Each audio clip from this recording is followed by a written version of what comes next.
In one part of the world, cities are disappearing underwater. In another, forests are going up in flames. These may seem like two very different disasters, but they are unfolding at the same time.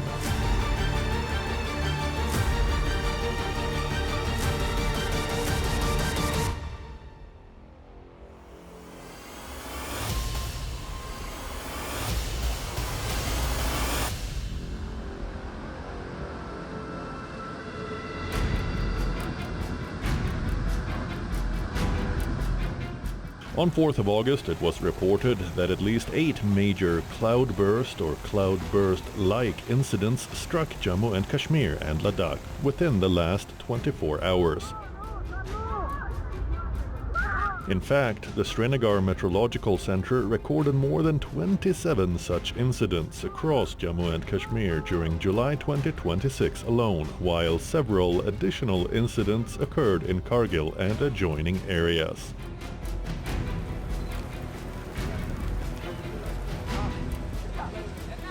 From north down to south in Kerala, at least 20 people have lost their lives as of 4th of August. Relentless monsoon rains have flooded streets, triggered landslides and forced evacuations across the southern state. Further northeast, at least 87 people have died in Assam, where rivers continue to overflow, affecting hundreds of thousands of people as floodwaters continue to sweep through towns and villages. China, Pakistan, Afghanistan have also faced deadly floods in recent weeks, as intense rainfall overwhelms cities and critical infrastructure. From Asia to South America, powerful storms have flooded communities in Chile, cutting off roads, damaging homes, and disrupting daily life.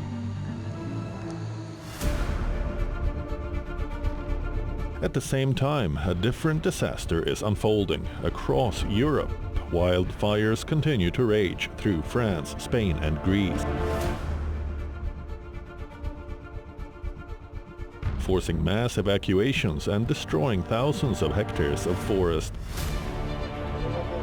From heart-wrenching videos of horses running from a wildfire to fires reaching homes in Greece, the inferno is no longer limited to rural areas.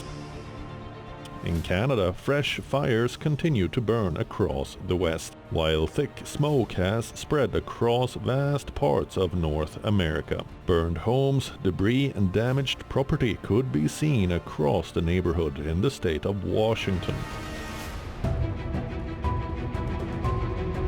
On one side of the world, cities are struggling to drain rainwater. On the other, forests are struggling to survive extreme heat. One disaster is caused by too much water, the other by far too little.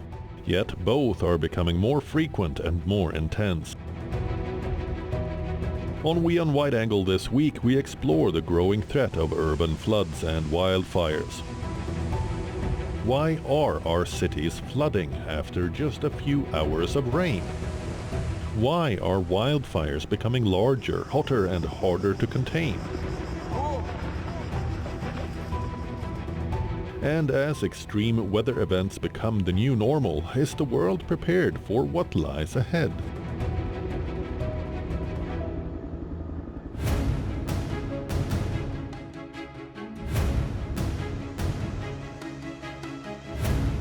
Kerala is once again in the grip of an intense monsoon. Days of relentless rain have swollen rivers, triggered landslides, and submerged entire stretches of roads, disrupting daily life across several districts. Kerala is a narrow strip of land between high hills and the sea, so rainwater rushes down to the coast very fast. The recurring crisis in Kerala's urban centers stems from a combination of natural geography and unchecked development. Look at these visuals. In this video from Malappuram, people can be seen fleeing as heavy rain triggered a landslide and part of a hillside crashed onto a highway. Just last month, another horrific landslide near an under-construction tunnel was caught on camera. These catastrophic landslides have become a recurring monsoonal phenomenon.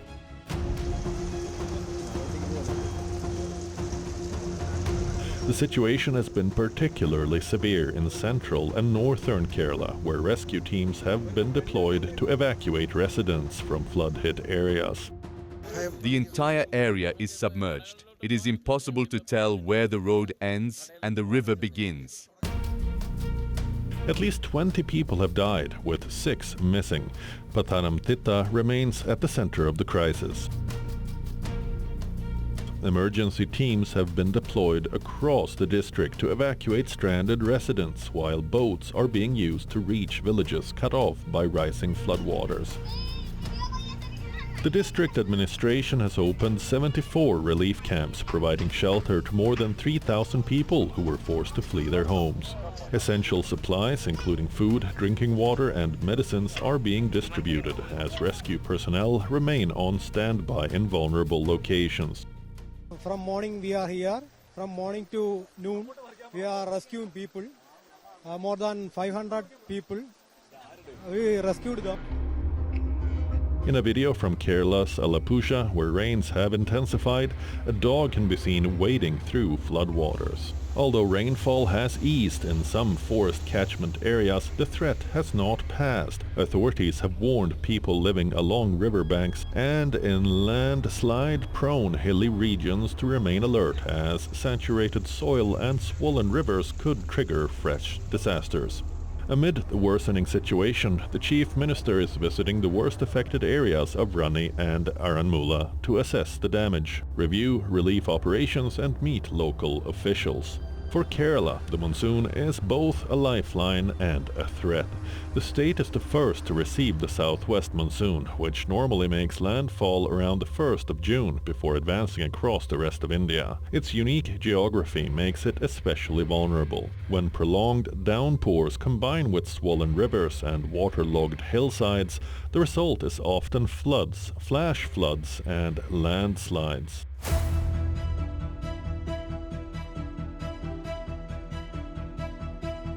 While Kerala battles floods in the south, the monsoon has also unleashed widespread destruction in India's northeast. In Assam, the mighty Brahmaputra and several of its tributaries have swollen after weeks of heavy rain, flooding vast areas across the state. The floods have left a trail of devastation. The death toll has risen to 87.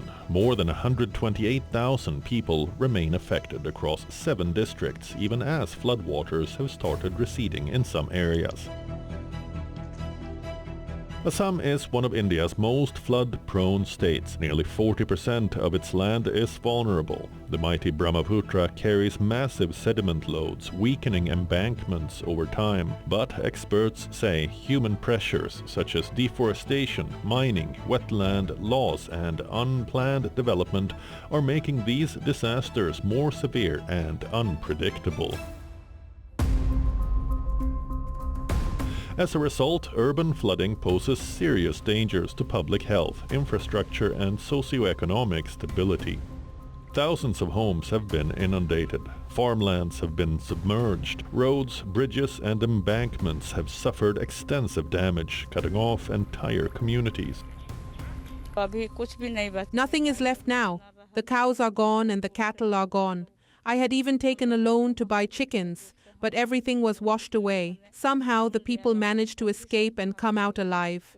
Our entire village has been devastated. As the floodwaters kept rising, we had to keep cutting the ropes and let the cattle go. We had to leave behind the goats and the chickens too. Everything was swept away by the flood. Not a single animal has been found so far. Flood victims who lost their homes to the deluge recalled moments of panic and desperation as they tried to escape after floods hit their village. Visuals showed rows of dilapidated houses and streets covered in sludge in the state's Kamalchapuri village. It felt like a nightmare. It was not real. I can't tell you how we escaped the floods. I have never seen anything like this. I can't believe this is the same village we used to live in.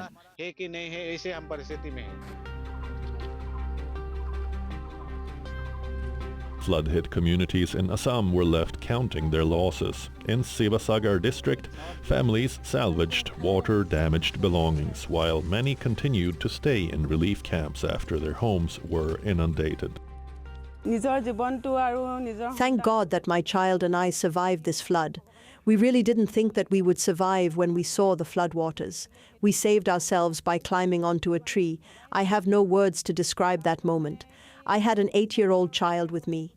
Including the two of us, we were a total of 5 people who took shelter on that tree for around 13 hours before the rescue team came to save us. Relief camps have been set up across the state, providing shelter to more than 11,000 people who were forced to leave their homes. Rescue teams from the National Disaster Response Force, the State Disaster Response Force, the Army, and local administration have continued evacuation operations using boats to reach stranded families in flooded villages. In many places, local residents have also joined the rescue efforts, saving hundreds of people trapped by the rising waters. Assam's floods are often blamed on the Brahmaputra, but in Guwahati, the biggest threat often comes from the rain itself.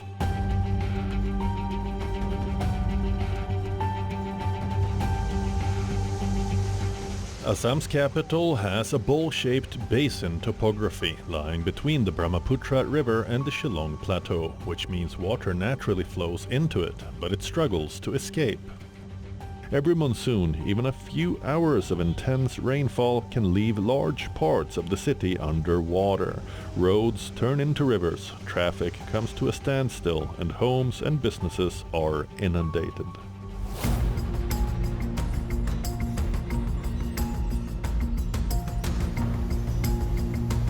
On 4th of August, it was reported that at least 8 major cloudburst or cloudburst-like incidents struck Jammu and Kashmir and Ladakh within 24 hours. An active monsoon system unleashed intense localized downpours across the region, resulting in flash floods, landslides, and mudslides. At least 2 have died, while the State Disaster Response Force, or SDRF, rescued more than 80 stranded residents. In the last 24 hours, Jammu Kashmir has witnessed over 8 cloudburst and cloudburst-like incidents across various districts. These cloudbursts have led to flash floods, and that has led to a lot of damage to the agriculture and horticulture, to the national highways. Houses have been washed away and cattle have been washed away in many districts as well. If we go according to the IMD data, in the last 1 month, there have been 37 cloudburst incidents recorded across Jammu and Kashmir and Ladakh. The sudden deluge sent torrents of water rushing through several districts, causing widespread destruction. Floodwaters entered residential homes, damaged roads, washed away agricultural land, and destroyed paddy fields.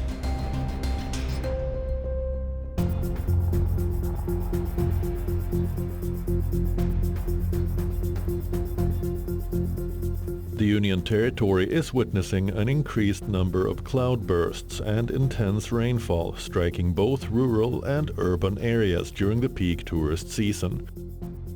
The Srinagar Meteorological Center recorded more than 27 such incidents in July 2026 in the Jammu and Kashmir region alone, while several additional incidents occurred in Kargil and adjoining areas. Overall, around 36 cloudburst or cloudburst-like events have been reported across the region between early July and the 4th of August. The intensity is increasing and also the frequency is increasing. And this is causing a lot of trouble also. Loss to property, loss to livelihood also, loss to people living there and their houses. It can wash out all that. Flash floods take place. So, government is maintaining a directory of these floods, flash floods due to cloudburst, and a study is going on where they are thinking of adopting those measures which we can implement to save the bad effects of a cloudburst. If we cannot stop the cloudburst, that's a natural thing. But if we take and channelize that water to some storage basin or something, we can use that water later on and the destruction can be stopped. Experts point to prolonged dry spells since 2024, followed by intense rainfall, along with deforestation and encroachment on floodplains and natural drainage channels, which have degraded wetlands and increased surface runoff. They say these combined factors have led to more extreme weather events, causing growing losses of life and property, and warned that without stronger climate adaptation measures and global efforts to reduce greenhouse gas emissions, the trend is likely to continue.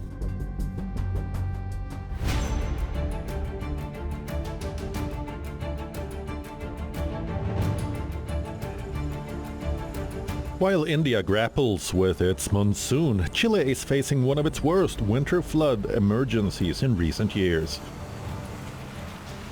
A powerful weather system has battered central and southern Chile with torrential rain, triggering flash floods, landslides, and river overflows across multiple regions.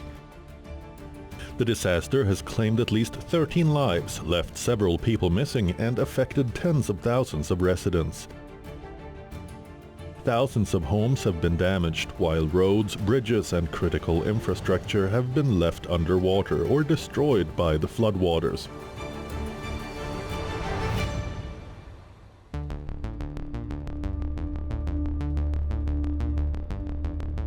On one hand, these floods have inundated cities across several parts of the world. In the other, another urban disaster is unfolding thousands of kilometers away. In the month of July, Spain witnessed its worst fires in recent history, while French President Emmanuel Macron described the massive, fast-moving blazes tearing through the Gironde region of France as a completely unprecedented crisis and the toughest since World War II.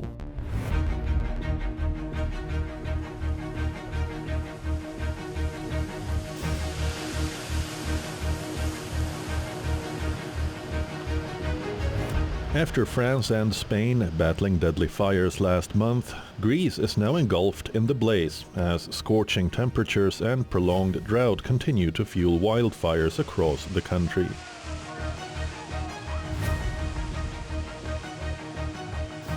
The hardest hit areas lie to the west of Athens, where fires have ripped through forests, farmland, and residential communities, leaving charred hillsides and destroyed homes in their wake. More than 1,000 people have been evacuated, including hundreds rescued from beaches as flames cut off escape routes.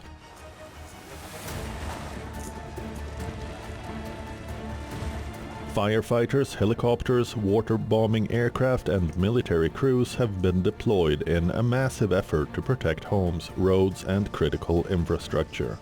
But powerful winds have repeatedly grounded aircraft, allowing the fire to change direction and spread rapidly through rugged terrain.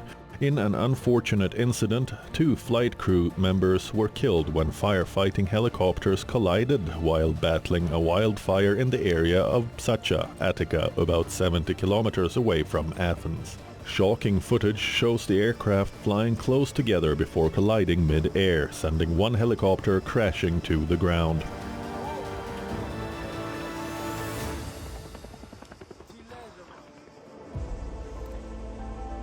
Aemilius Ioannidis, a resident of the coastal village of Psatha, gazed over blackened hillsides as he pruned his roses. Flames tore through Psatha in the last days, destroying homes and lush green forest and hillsides surrounding the village in western Attica.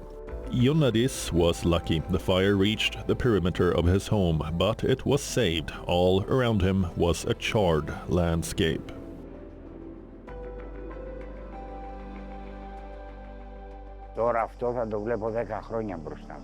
I will be seeing this in front of me now for the next 10 years. For 10 years I will be looking at this landscape, this dead landscape. Our soul is burning. If you can believe it, our house may not have been burned, it may have been saved, but our soul is burning when we look at that. And for nothing, you understand? For nothing.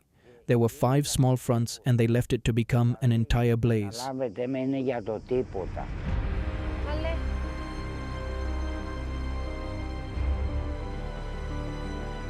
Here is another distressing sight. A group of horses were seen running from a wildfire northwest of Athens as the blaze, driven by winds, persisted in the area. The horses near the settlement of Kandili were seen fleeing as flames engulfed a field behind them. According to local media that filmed the event, the horses were not harmed.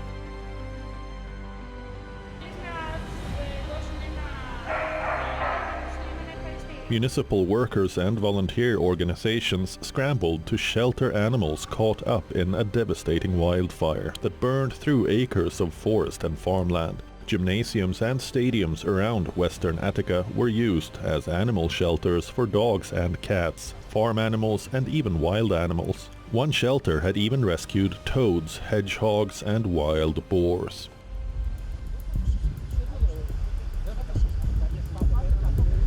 Greece's wildfires are no longer confined to remote forests. As cities expand toward woodlands and hotter, drier conditions make vegetation more flammable, the country is seeing a growing threat of urban wildfires.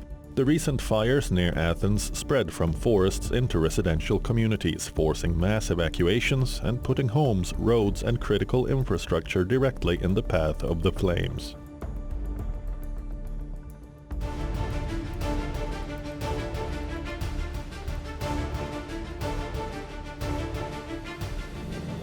While Greece is battling wildfires at the edge of its cities, the United States is witnessing a disaster that has already spread deep into urban neighborhoods. In Spokane, in the state of Washington, a series of fast-moving wildfires erupted at the start of August, driven by extreme heat, prolonged drought, and powerful winds.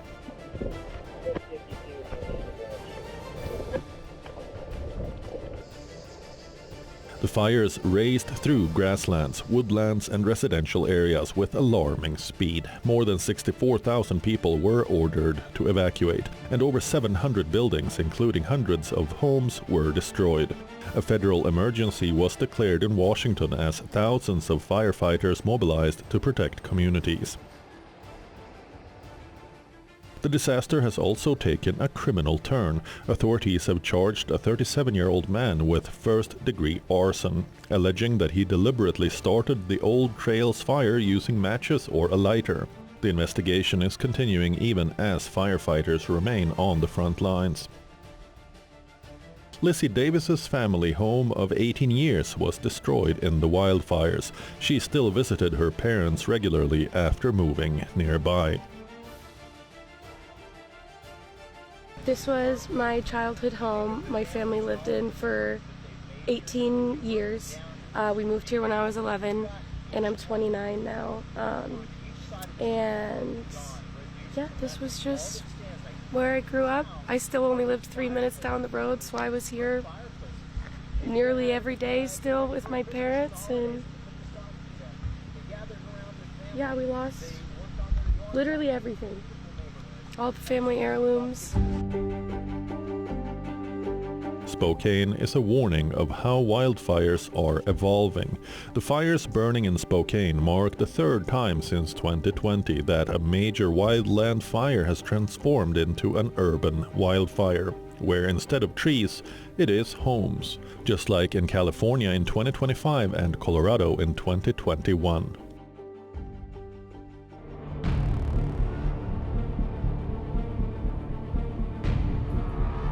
The wildfires that burned in the Los Angeles area in January 2025 surged through highly populated areas, causing catastrophic damage. The two largest fires, the Palisades and Eaton fires, together destroyed over 16,000 homes and other buildings, killed 29 people and displaced thousands. Multiple states, California, Arizona, Colorado, Texas, Montana, and now Washington state, are now facing increased wildfire risks. Hundreds of families who have lost everything may now face another long battle, the challenge of rebuilding their lives after the flames. As cities continue to expand, they are becoming more vulnerable to both floods and wildfires.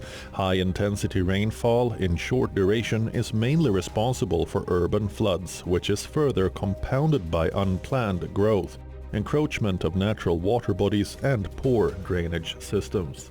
In fact, concrete surfaces prevent rainwater from soaking into the ground, overwhelming outdated drainage infrastructure and turning streets into rivers. At the same time, urban development is pushing deeper into forests and grasslands, creating more communities at risk from fast-moving wildfires. Experts say the solution lies not just in disaster response, but in disaster prevention. Data-driven management and community-wide structural defense play crucial roles in tackling urban fires. Urban floods and urban wildfires are no longer rare disasters. They have become the new reality of a warmer, more urbanized world. Whether our cities can withstand that future will depend not on how we respond after disaster strikes, but on the decisions we make before the next storm or the next spark.